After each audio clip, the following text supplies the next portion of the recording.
السلام عليكم ومرحبا بكم. كنتمنى تكونوا بخير وبصحه جيده. اليوم ان شاء الله غادي نشارك معكم وصفه اللي كنت وعدتكم بها. الوصفه ديال التين، ديال الشريحه، التين مجفف. الوصفه صالحه للسعال والاختناق للجهاز التنفسي. صراحه هذه الوصفه راه جد رائعه ومجربه، وان شاء الله الناس اللي يستعملوا هذه الوصفه عطيتهم هذه الوصفه واستعملوها. يعني الاب ديالي حتى هو استعمل هذه الوصفه، والبنت اخ ديالي صراحه كانت عندها الحساسيه وجربت هذه الوصفه عطيتها ليها، وصراحه كانت نتيجه رائعه. وان شاء الله غادي تجربوها وانتم غادي تشوفوا يعني النجاح ديال هذه الوصفه. هذه الوصفه غنحتاجوا ليها التين كما شفتوا معايا. هنا عندي التين، انا عندي الاسود، اي نوع، يعني البيض ولا الاسود اللي كان. المهم هنا عندنا التين. هنا هي عندي طايبه. هنا هنا ما غاديش تحتاج ليا بزاف حيت غادي نبخروها كما كتشوفوا معايا. ها هي راه معسله. غنحتاجوا الثوم، غنحتاجوا الفليو والزعتر. انا غادي نوريكم ان شاء الله الطريقه. المهم هادو هما المكونات اللي غنحتاجوا ليها كما قلت لكم: الشريحه، التين، الثومه، الزعتر، الفليو. كنعرفوا ان الفليو راه يحتوي على الفيتامين ا و بي، وراه مفيد بزاف اللي كيعانيو من التهاب الرئه. بالنسبه للفليو اللي عندهم التهابات الرئه والاختناق الجهاز التنفسي، يعني صراحه راه جد مفيد الفليو. والفليور يعني كنستعملوه بكثره في ايامات خصنا نستعملوه، يعني فتره الخريف وفي الشتاء. الفليو. هنا عندنا الزعتر. الزعتر تا هو راه جد مهم بزاف. الزعتر وانه حتى الزعتر راه كيقلل من خطر الاصابات الفيروسيه اللي مسببه بالنزلات البرد، يعني نستعملوا حتى الزعتر.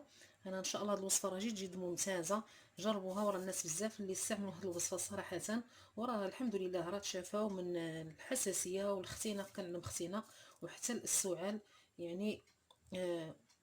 هنا عندنا الثوم. بالنسبه للثوم اللي عنده الضغط منخفض ما يستعملش الثومه. انا دابا كنعطيكم الوصفه وكنأكد عليها: اللي عنده الضغط منخفض يحيد الثومه نهائيا، ما يستعملهاش. غيستعمل غير التين، غير الشريحه، وغتستعملوا الزعتر، وغتستعملوا الفليو. بالنسبه اللي عنده الضغط عادي، الضغط عادي، او مثلا عنده الضغط كيطلع ليه، يعني الضغط المرتفع، يستعمل الثومه. انا كنهضر على الناس اللي عندهم الضغط منخفض يحيدوا الثومه، يحيدوها نهائيا. كنتمنى يكون مفهوم. المهم الناس اللي عندهم الضغط منخفض يحيدوا الثومه، يستعملوا الشريحه والفليو والزعتر. والناس اللي عندهم الضغط يعني عادي، عندهم الضغط عادي وعندهم الضغط كيرتفع عليهم، يستعملوا الثومه. الوصفه راه جيت سهله. انا غادي نوريكم الطريقه. كناخذوا كسكاس. انا غادي نوريكم الطريقه. غنجيبوا الكسكاس لان هاد الطريقه راه ساهله، يعني ما صعيباش. كناخذوا الشريحه ديالتنا. انا هنا تقريبا عندي كيلو الا ربع. المهم كميه على حسابكم. بغيتو ديروا نص كيلو غديروا كيلو، كيلو الا ربع. هي من الاحسن في الاستعمال ديالنا، غادي نشرح لكم كيفاش ان شاء الله. غادي تشوفوا الطريقه. من الاحسن ما تستعملوا كميه كثيره، ما ديروهاش قرعه واحده.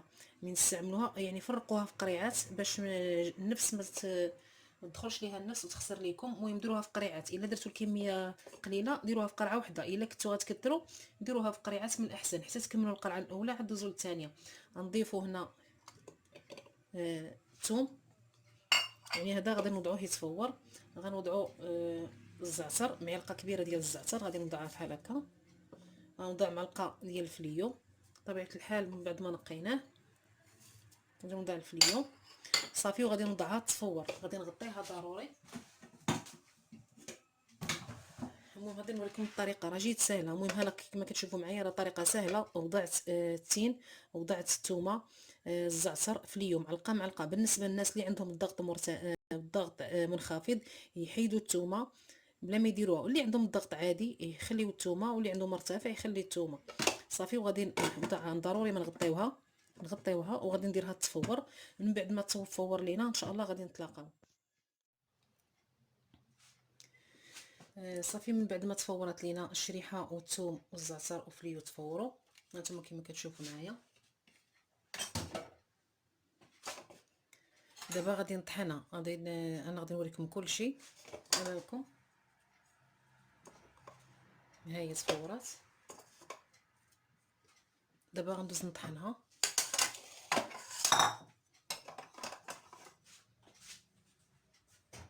غادي ناخذوا الطحينه اليدويه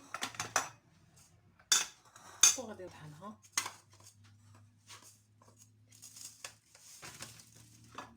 نطحن بشويه بشويه حتى نكمل.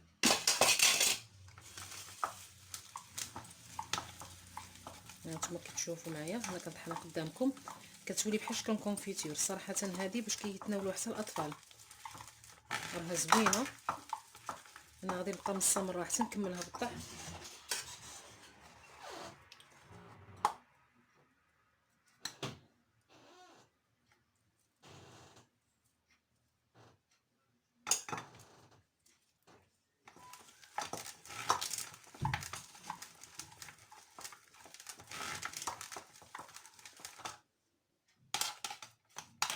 هانتوما شفتوا ها هو القوام ديالها. يعني دابا راه كلشي كنطحنوه في دقه واحده. شتي كي كتجي يعني بحال الكونفيتور صراحه رائعه وكتجي بنينه صراحه. داكشي علاش كنطحنها ما كنخليهاش هكاك يعني صاينه. كاين اللي كيخليها هكا وكيدير عليها الزيت، انا لا، طريقتي انا كنطحنها كما شفتوا معايا. ها كتخرج بحال شكل كونفيتور. انا غنبقى مستمره حتى نكملها بالطحين. يعني كامله غادي نطحنها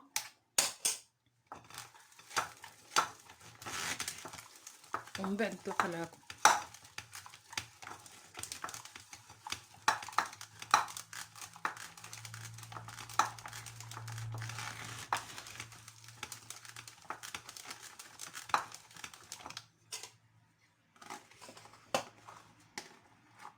هانتوما شفتوا معايا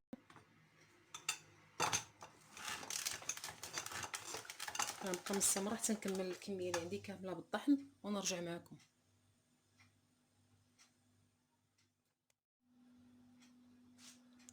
من بعد ما كملت الكميه طحنتها هانتوما كتشوفوا معايا ها هو الشكل ديالها. صراحه والبنه راه ما نقولش لكم صراحه راه بنينه بزاف. يعني حتى الاطفال ديالكم راه غادي يبغيو يتناولوها. واهم من حاجه والله بان هاد الوصفه اللي عطيتكم راه ممتازه ممتازه جدا. يعني غير جربوها وانتم غادي تشوفوا ان شاء الله النتيجه ديال هاد الوصفه. وكنتمنى هاد الوصفه ان شاء الله تبارطاجيوها مع الاصدقاء ديالكم ومع العائله ديالكم، لان صراحه تستحق تجربه. لان صراحه راها زوينه. دابا غادي نضيف ليها زيت الزيتون من بعد ما طحنت الشريحه والثوم وفليو والزعتر. من بعد ما تبخروا وطحنتهم هانتوما كتشوفوا دابا غنضيف ليها الزيت الزيتون. غنضيفوا الزيت الزيتون تقريبا كاس عامر ديال العنبه، لان الشريحه كتين تشرب الزيت. وبالنسبه للاطفال الصغار بزاف مثلا بحال اللي عندهم عامين مثلا هما ما بغيتوش تعطيوها لهم غير الزيت فقط. مدوز واحد مده يومين غيكون الزيت تلقت فيه المنافع ديال الشريحه والثوم والفليو والزعتر.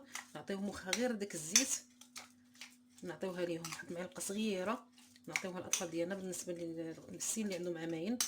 اما ما فوق راه غادي تعجبهم صراحه لان اصلا بنينه. من طحنت ولات بحال شكون كونفيتور. دابا غادي نزيد شويه الزيت. المهم قياس كاس ديال العنبه. صافي دابا غادي نخلطها مزيان وغادي نوضعها. دابا هذه غادي ان شاء الله غادي نضعها في 2 قراعي، ما نديرهاش في قرعه واحده حتى نكملوا الكميه الاولى اللي في القرعه الاولى. عاد ان شاء الله نحلوا القرعه الثانيه.